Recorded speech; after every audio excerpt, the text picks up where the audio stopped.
मैं पंकज जी आपसे ये कहना चाहूंगा जी। कि हम में से अधिकांश लोग चिर निद्रा में भांग खाकर पड़े हुए हैं।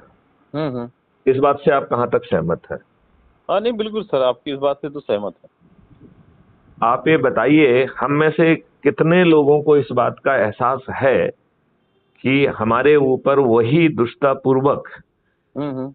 वही कानून थोपे हुए हैं जो अंग्रेजों ने 1857 की क्रांति दोबारा ना हो उसे हम्म। कुचलने के लिए भारतीयों को अपमानित करके, शोषित करके, उत्पीड़ित करके, प्रक्रिया में फंसा के उन्हें बर्बाद करने के लिए जो नियम कानून और प्रक्रिया बनाई थी, जी सर। हमारे इन दुष्ट राजनेताओं ने अपने प्रिय देशवासियों के ऊपर वही घटिया व्यवस्था थोप के रखी है।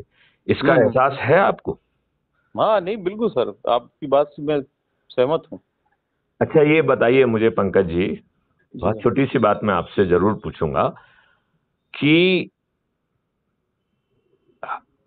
अंग्रेजों के राज्य का फैलाव इतना ज्यादा था, साम्राज्य का, कि उसमें हम्म। सूर्य नहीं डूबता था। मतलब कहीं ना बिल्कुल कहीं बिल्कुल। सूर्य पृथ्वी उनका घूमते रहता हुए, था। हाँ हाँ, सूर्य की जी। रोशनी उनके साम्राज्य में हमेशा इतना बड़ा प्रतिष्ठित, साम्राज्य था उनका। इतना बड़ा साम्राज्य स्थापित कर लिया था। उस साम्राज्य को लोहे के चने चबाना और दांत खट्टे हमारे छोटे से फ्रीडम फाइटर, जिनकी कोई औकात नहीं थी, ना माली स्थिति थी, ना कुछ थी, ना कुछ थी, उन्होंने उनकी नाक में दम करके रखा था कि नहीं रखा था? बिल्कुल। एक नहीं, ढेर सारे उदाहरण हैं। जी। आज 75 साल बाद आपके द्वारा चुनी हुई सरकार ने आपको इतना त्रस्त और में डाल दिया है कि जी बड़े जी। बड़ों की आवाज नहीं निकल रही है। हम्म। डरे हुए हैं, घबराए हुए हैं, उनकी औकात नहीं है कि मुंह से कुछ बोल दें। जी। ये बात आप मानते हैं कि नहीं मानते हैं? बिल्कुल मानते थे।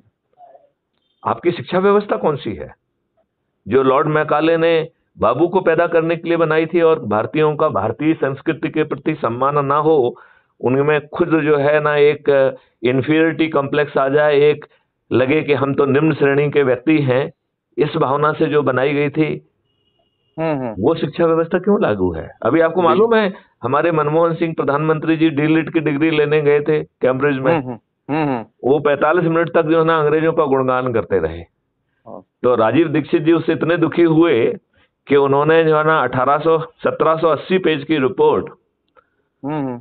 जो कि लॉर्ड मैकाले ने खुद जो है ना 2 फरवरी 1835 में ब्रिटिश पार्लियामेंट में जो पेश की थी, उसकी कॉपी दे दी कि श्रीमान जी आप इसको पढ़ लेते तो इतनी घटिया तो बातें इतने कम से कम नहीं बोलने की कहते। जरूरत नहीं पड़ती सर। हाँ, क्योंकि आपको मालूम ही नहीं है कि हम थे कहाँ।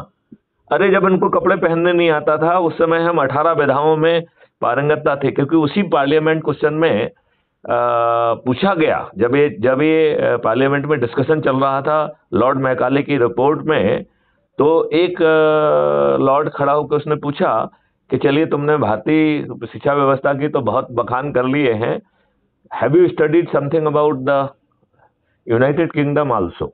जी तो सर। उन्होंने कहा हाँ मैंने उसका भी अध्ययन किया है। तो बोले how hmm how how do be stand with with India?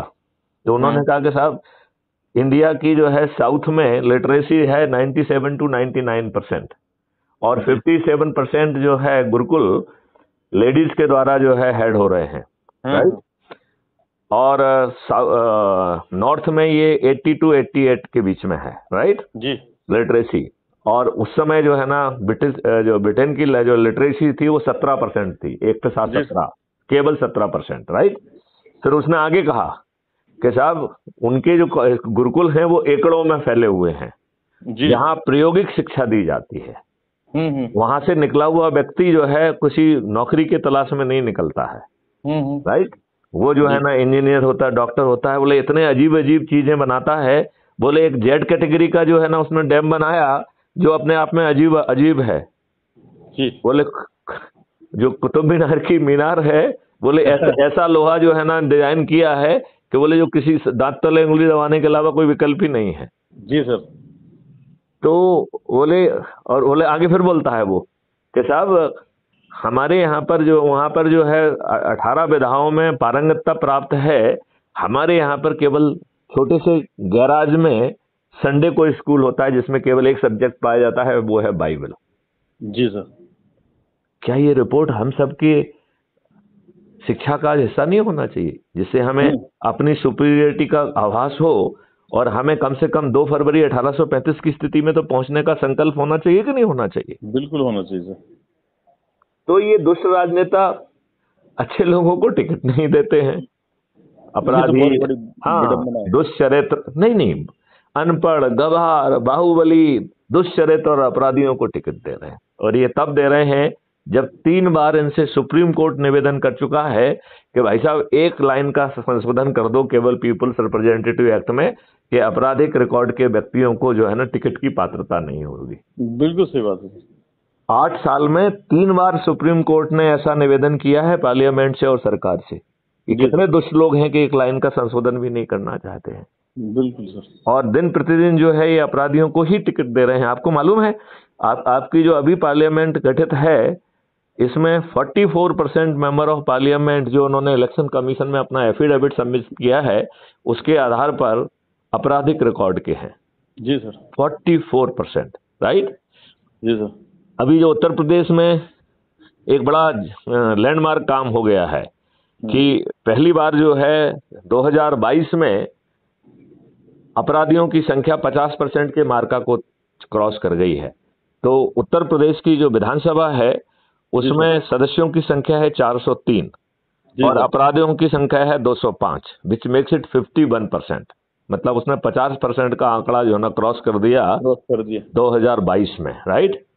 और इस बार 10 मई 2023 में कर्नाटका के चुनाव हुए, उन्होंने और भी गजब कर दिया है, ये मार्का बढ़ के 55% पे हो गया।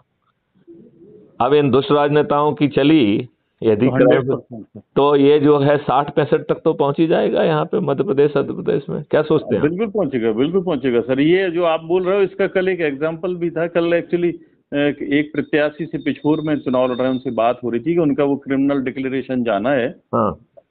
तो उनने कहा था वो ऐसा बताना आप, क्योंकि उनके ऊपर 60 मुकदमे दर्ज है। हाँ हाँ। तो मैंने कहा कि उससे कोई फर्क नहीं, हम लोग तो वही जो डीएवीपी से प्रेस्क्राइब मतलब हम लोगों को मिला हुआ है, डेट फाइनलाइज्ड है, उन्हीं के हिसाब से आपका जाएगा। तो उसमें कोई ऐसी नहीं है कि आपका 60 है या एक क्रिमिनल, मतलब तो सोचने में मुझे भी लगा कि बताइए 60 FIR है किसी के, मतलब केस पेंडिंग है। उसको किसी पार्टी ने टिकट दे दिया कि नहीं दिया? बीजेपी से मिला है ना सर, प्रीतम लोधी, आप तो जानते हैं। बीजेपी महान है। 60 अपराधों के अपराधी को जो है ना वो प्रत्याशी बनाती है। लज्जा नहीं आती है बीजेपी को अपने चरित्र पर? अपने आप को राष्ट्रीय कहती है। और आप तो सर बखूबी परिचित होंगे उनसे। कौन है? प्रीतम लोधी सर। अच्छा, मैं क्यों परिचित हूँ, ये तो क्यों लगा आपको? क्यों सर, आप ग्वालियर चंबल रहे हैं ना सर? हाँ, मैं गुना में रहा हूँ 3.5 साल। हाँ, मतलब तो वो लगभग ग्वालियर चंबल। हाँ, मैं प्रीतम लोधी को जानता हूँ और वो मुझे भी जानते हैं। जी सर, जी सर, अच्छे रूप से जानते हैं। जी सर। अच्छा, ये काम करो भाई पंकज। जी सर। मैं जो है सभी 230 विधानसभाओं में जी सर अपना क्राइम फ्री भारत मिशन का समर्थित कैंडिडेट जो है ना किसी को बनाना चाहते हैं, राइट? जी सर, जी सर। तो कुछ पार्टियां तो एजिटेड आके मेरी गोदी में बैठ गई हैं, ठीक है ना? जी सर, राइट। उनके आज पत्र भी आ रहे हैं, राइट? तो ये संख्या मेरे ख्याल से हमारा अभी लगभग 150 के आसपास पहुंचने वाला है, ठीक है ना? जी सर। लेकिन मुझे पूरा 230 में अपना आदमी चाहिए, ठीक है ना? जी सर, जी सर। और विशेष तौर पर जो बुधनी और छिंदवाड़ा, ये हमारे टारगेट हैं, क्योंकि हमें कमलनाथ को और शिवराज सिंह दोनों को हराना है। तो वहां पे देखो कौन सा मजबूत कैंडिडेट हो सकता है निर्दलीय में या छोटे दलों में। जी सर। जो क्राइम फ्री भारत का जिसे समर्थन दिया जाए। जी सर। क्या ये होमवर्क आप मेरे लिए कर पाएंगे? सर अभी तो चूंकि हम लोगों की व्यस्तताएं बहुत ज्यादा हैं। देखो यार, अपनी व्यस्तताओं के लिए रोएंगे हम नहीं सर, उसका रीजन ये है। एक मिनट सुन लो मेरी बात। जी सर। हम अपनी व्यस्तताओं के लिए रोएंगे या अपने बच्चों के लिए अच्छा भारत बना पाएंगे? किस चीज में व्यस्त हैं आप? 2 रोटी खाने में? अरे वो तो वैसे भी मिल जाएंगी। नहीं, वो तो आपकी बात को सर मैं लेकिन एक्चुअली क्या है सर कि अभी मैं उससे जुड़ा हुआ हूँ, बंसल न्यूज से। बंसल से कहो कि यदि है उनकी औकात तो वो मुझे तो ग्वालियर चंबल और ये सर पूरा मतलब मेरी बात सुनो, मेरा इंटरव्यू करें यदि औकात है तो। जी सर। अब आपसे तो सर वहाँ सभी परिचित होंगे। हाँ हाँ, एसके बंसल भी जानते हैं। जी सर। कहिए अपने ब्यूरो चीफ को, कौन है तुम्हारा ब्यूरो चीफ अभी? जोशी क्या नाम है, वही है? यहाँ सर ग्वालियर। नहीं नहीं नहीं, ब्यूरो चीफ ऑफ पूरा स्टेट का। Channel head sir. हाँ, चैनल हेड। वो द्विवेदी जी हैं, शरद द्विवेदी सर। हाँ, शरद द्विवेदी जी, शरद द्विवेदी जी को कहिए जरा जी कि सर। गुप्ता साहब कह रहे हैं कि उनका इंटरव्यू ले लें जरा। ठीक है सर। हाँ हाँ। जी सर। क्या ये इतने बिके हुए हैं कि सारा इंटरव्यू लेने की भी औकात नहीं रखते हैं? हम्म। जो व्यक्ति कह रहा है कि इस पूरे जो है ना 3 तारीख को जो है ना सब कुछ बदल जाएगा, जी सर। उसका इंटरव्यू तो कम से कम लेने की इनकी औकात होना चाहिए। हाँ, नहीं? क्या जी सोचते हैं सर। आप? जी सर। हाँ। नहीं, इंटरव्यू तो वैसे भी सर मतलब उसमें तो कोई ऐसा बाइस्ड हो गए तो मुझे लगता कि होना भी चाहिए, वो तो जो है तो है। नहीं नहीं, ये डरे हुए हैं, इनके ऊपर दबाव बनाया जा रहा है कि आप मैथ्यूसन गुप्ता का इंटरव्यू मत लीजिए। जी सर। डरे हुए हैं, इतने डर गए हैं साला, बताइए।